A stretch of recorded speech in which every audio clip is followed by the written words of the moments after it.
Hello दोस्तों, आपका स्वागत है शिशुपाल स्टडी सेंटर में। यह हमारा क्लास 10th है और आज हम जानेंगे क्लास 10th के मैथ का फर्स्ट चैप्टर वास्तविक संख्याएं। आज हमारा दूसरा क्लास है, तो चलिए बिना देर के इस क्लास को स्टार्ट करते हैं। तो देखिए, हम लोग आभास संख्या पढ़ रहे थे, तो क्या हुआ था ना कि लाइन कट गया था। कट गया था तो बॉल बंद हो गया था। तो चलिए हम लोग फिर से पढ़ते हैं। तो देखिएगा, समझिएगा, अभाज्य संख्याएं, अभाज्य संख्याएं, ध्यान दीजिएगा। अभाज्य संख्याएं कहते किसको है? तो वैसी संख्याएं जो एक और स्वयं के अलावा किसी दूसरी संख्या से नहीं कटे। ये किससे कटता है जी? देखिए, एक से कटेगा, एक और स्वयं के अलावा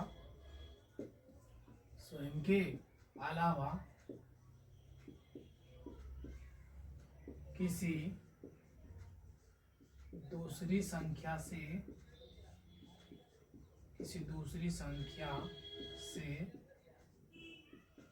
नहीं कटे। देखिए क्या बोलेंगे, वैसी संख्या जो एक और स्वयं के अलावा किसी दूसरी संख्या से नहीं कटे, उसे क्या बोलेंगे? अभाज्य संख्या कहते हैं। चलिए समझते हैं। जैसे देखिए, एक बात और याद रखिएगा, अभाज्य संख्या को ना, अभाज्य संख्या को रूढ़ संख्या भी कहा जाता है। क्या कहा जाता है जी? रूढ़ संख्या। याद रखिएगा, एग्जाम में पूछता है कि कौन सी संख्या को रूढ़ संख्या कहते हैं, तो अभाज्य संख्या को क्या कहते हैं? रूढ़ संख्या कहते हैं। ठीक है, अब समझिएगा। जैसे जैसे क्या हो जाएगा, जो एक और स्वयं के अलावा किसी से नहीं कटे, तो पहला नंबर 2 हो जाएगा। अब देखिए, 2 यहाँ पे अभाज्य भी और सम भी है, तो आपसे एग्जाम में पूछ सकता है कि बताइए सबसे छोटी एवं अभाज्य सम संख्या कौन होगा? तो देखिए, सबसे छोटा भी है और सम भी है और अभाज्य भी है, समझ रहे हैं ना? तो सबसे छोटा सम एवं अभाज्य संख्या क्या होगा? 2 होगा। उसके बाद कभी मिलबे नहीं करेगा सम संख्या, समझ रहे हैं ना? अभाज्य में, अभाज्य का बात कर रहे हैं, ठीक। जैसे देखिए, 3 जो है एक से कटेगा और अपने आप से, और किसी से नहीं कटेगा, समझिएगा। देखिए, एक से कटेगा और अपने आप से, मतलब 3 से कटेगा और किसी से नहीं, तो ये अभाज्य संख्या हो जाएगा। उसी प्रकार 5 भी एक से कटेगा और अपने आप से, और किसी से नहीं कटेगा, ठीक है। चलिए आगे बढ़ जाते हैं। 7 भी एक से कटेगा और अपने आप से कटेगा और किसी से नहीं कटेगा। उसी प्रकार आप लोग समझ गए होंगे, 11 हो जाएगा, 13 हो जाएगा, 15, 17 हो जाएगा, 19 हो जाएगा, 23 हो जाएगा, समझ रहे हैं? 23 के बाद क्या हो जाएगा जी? 29 हो जाएगा, 31, 37 हो जाएगा, 41 हो जाएगा, 43 हो जाएगा। उसके बाद क्या हो जाएगा? 47, उसके बाद 53, 59, 61 हो जाएगा, 67 हो जाएगा, और 71 हो जाएगा, 73 हो जाएगा, और क्या हो जाएगा? देखिए, ये सब जो संख्या है ना, एक से कटेगा और अपने आप से कटेगा और किसी से नहीं कटेगा। देखिए, एक से कटेगा ना जी, फिक्स है, और अपने आप से तो कोई भी संख्या कटता है और किसी से नहीं कटे तब वो अभाज्य कहलाएगा। उसी प्रकार हो जाएगा 79, ठीक है, 83 हो जाएगा, 89 हो जाएगा, समझ रहे हैं? उसके बाद क्या हो जाएगा जी? 97। क्या हो जाएगा? 97 देखिएगा, एक और स्वयं के अलावा किसी से करता है? नहीं करता है। तो ये सब जो संख्या है, क्या है? क्या है? तो 7 से कटता है क्या जी? 7 नहीं करता है, नहीं करता है, ठीक है। तो ये सब जो संख्या है, क्या है? अभाज्य संख्या है। अब चलिए समझते हैं भाज्य संख्या। क्या समझते हैं? भाज्य संख्या। देखिए, बस खाली अ मिटा दिए तो भाज्य हो गया। भाज्य संख्या क्या होता है? एक और स्वयं के अलावा किसी दूसरी संख्या से भी कटे, किसी दूसरी संख्या से भी कटे, उसे क्या बोलेंगे जी? भाज्य संख्या बोलेंगे। वैसी संख्या जो एक और स्वयं के अलावा किसी दूसरी संख्या से भी कटे, उसे भाज्य संख्या कहते हैं। अब भाज्य संख्या को जानते हैं क्या कहते हैं? ध्यान दीजिएगा, भाज्य संख्या को हम बोलेंगे यौगिक संख्या। क्या बोलेंगे जी? यौगिक संख्या। आपसे पूछेगा भाज्य संख्या को कौन सी संख्या कहते हैं, तो यौगिक संख्या कहते हैं, ठीक है। और अभाज्य को रूढ़ संख्या, याद रखिएगा। अब चलिए जैसे समझते हैं। अब देखिए, जैसे एग्जाम्पल, एक और स्वयं के अलावा किसी दूसरी संख्या से भी कटना चाहिए, ठीक है। जैसे देखिए, शुरू में 4 हो जाएगा। 4 जो है ना, एक से भी कटता है, समझिएगा, एक से भी कटता है और अपने आप से भी कटता है और 2 से भी कटता है। तो ये जो संख्या है, ये भाज्य संख्या कहलाएगा, ठीक है। उसी प्रकार 6 देखिए, 5 नहीं होगा, 5 तो अभाज्य है। 6 देखिए, 6 जो है एक से भी कटेगा और अपने आप से भी कटेगा, और ये 2 से भी कटेगा, और ये 3 से भी कटेगा। तो ये कौन सी संख्या हो जाएगा? भाज्य संख्या हो जाएगा, ठीक है। उसी प्रकार देखिए, 9 हो जाएगा। देखिए, 8 भी हो जाएगा, ठीक है। 8 एक से भी कटेगा और अपने आप से भी कटेगा, और ये 2 से भी कटेगा, और ये 4 से भी कटेगा, समझ रहे हैं ना। तो जब 2 या 2 से अधिक मतलब 2 से अधिक जब कट रहा है ना संख्या, तो उसको भाज्य संख्या में गिना जाएगा। कोई भी संख्या 2 से ज्यादा कट जाएगा तो क्या हो जाएगा, भाज्य संख्या हो जाएगा। देखिए जब भी कट रहा है तो 2 से ज्यादा कट रहा है तो भाज्य संख्या कहलाएगा। समझ में आ गया होगा आप लोग को। उसी प्रकार देखिए 9 भी भाज्य संख्या है। अगर आपसे इसमें पूछते कि बताइए सबसे छोटी भाज्य संख्या क्या होगा, तो सबसे छोटी भाज्य संख्या क्या होगा, 4 होगा। और ये सम भी है, भाज्य संख्या में सम संख्या 4 आता है ना, सबसे छोटी में। और भी मिलेगा, सम संख्या तो आगे भी मिलेगा, लेकिन सबसे छोटी में बोले तो 4 होगा भाज्य में, ठीक है। और अभाज्य में सम भी है और अभाज्य भी सबसे छोटी कौन है, 2 है। 2 सम भी है, अभाज्य भी, ठीक है। तो भाज्य संख्या भी समझ में आ गया कि एक और स्वयं के अलावा किसी दूसरी से कटेगा तो भाज्य, और एक और स्वयं के अलावा किसी से नहीं कटे तो अभाज्य। अभाज्य को रूट संख्या भी कहते हैं और भाज्य को यौगिक संख्या भी कहते हैं, ठीक है। चलिए आगे बढ़ जाते हैं। भाज्य संख्या के बाद हम लोग पढ़ेंगे, देखिएगा भाज्य संख्या के बाद हम लोग जान लेते हैं सअभाज्य संख्या। क्या जानेंगे जी, सअभाज्य संख्याएं, सअभाज्य संख्याएं, सअभाज्य संख्याएं। इसको बोलते हैं अंग्रेजी में को प्राइम नंबर। क्या बोलते हैं जी, को प्राइम नंबर। अब समझिएगा सहभाज्य संख्या कहते हैं किसको है, तो वैसी दो संख्याएं जिसका मासा 1 हो। 2 संख्या होना चाहिए और उसका मासा 1 होगा ना, तो सहभाज्य संख्या कहा जाएगा, ठीक है। जैसे समझिएगा, जैसे हम 2 को कोई संख्या लीजिए, आप भी 2 को कोई संख्या लीजिए और भाग दे के देखिए, अगर 1 आ जाएगा मासा तो वह सहभाज्य संख्या हो जाएगा। जैसे 2 ले लेते हैं और 3 ले लेते हैं, ठीक है। तो 2 से भाग करेंगे 3 में, 2 से भाग करेंगे 3 में, अगर मासा 1 आ जाएगा, देखिए अब जो शेष बचता है ना उससे भाजक में भाग दिया जाता है। तो 2 1 दूना 2 कट गया। तो देखिए जो सबसे लास्ट में काटता है वही क्या कहलाता है, मासा कहलाता है। तो देखिए इसका मासा कितना आ गया जी, 1 आ गया। 1 आ गया तो ये कौन सी संख्या कहलाएगा, ये जो है 2 और 3 सहभाज्य संख्या कहलाएगा। उसी प्रकार 3 और 4 ले लीजिए, देखिए 3 से भागा करेंगे 4 में, छोटी संख्या से बड़ी संख्या में भाग करते हैं। 3 एकम 3 घट के 1 से भागा देंगे 3 में, तो देखिए 3 बार में कट जाएगा। तो देखिए जो सबसे लास्ट में काटता है वही क्या कहलाता है, मासा कहलाता है। तो देखिए मासा 1 आया, 1 आया तो कौन संख्या हो जाएगा, सहभाज्य संख्या हो जाएगा। उसी प्रकार आप लोग समझ ही गए होंगे, जैसे 4 5 ले लेते हैं, तो 4 से भाग करेंगे 5 में, 4 एकम 4 घट के 1 से भागा करेंगे 4 में, तो 1 चौके 4 कट गया। देखिए मासा कितना आया जी, 1 आया। आप बोलिएगा सर आप मेरा वाला एग्जाम्पल लीजिए ना, चलिए 2 और 4 लीजिए, ठीक है। चलिए तो देखिए 2 से तो भाग कर देते हैं 4 में, ठीक है, 2 दूना 4, ठीक है ना। जो काटता है वही क्या कहलाता है, मासा, सबसे लास्ट में। ये तो सूर्यम काट दिया तो यही मासा कहलाएगा, ठीक है ना।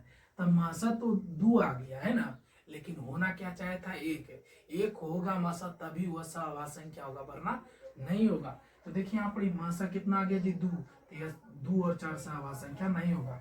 जब भी मासा होना चाहिए 1 होगा मासा तभी वह सहभाज्य संख्या होगा, नहीं था नहीं होगा। चलिए असहभाज्य संख्या में कोई दिक्कत नहीं हुआ होगा। चलिए अब आगे पढ़ जाते हैं जुड़वा अभाज्य संख्या। क्या पढ़ेंगे जी, जुड़वा अभाज्य संख्या। ये जुड़वा अभाज्य संख्या को अंग्रेजी में बोलते हैं ट्विन प्राइम नंबर, ठीक है ना। जुड़वा अभाज्य संख्या क्या है, तो समझिएगा वैसी 2 अभाज्य संख्या है, वैसी 2 अभाज्य संख्या है जिसके बीच का अंतर 2 होना चाहिए।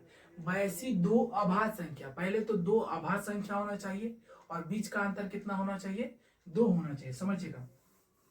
वैसी 2 अभाज्य संख्या लिख देते हैं, वैसी 2 अभाज्य संख्याएं, अभाज्य संख्याएं, वैसी 2 अभाज्य संख्याएं जिसके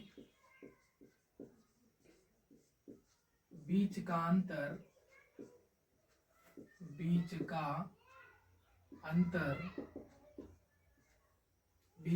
कितना होना चाहिए जी, 2 हो।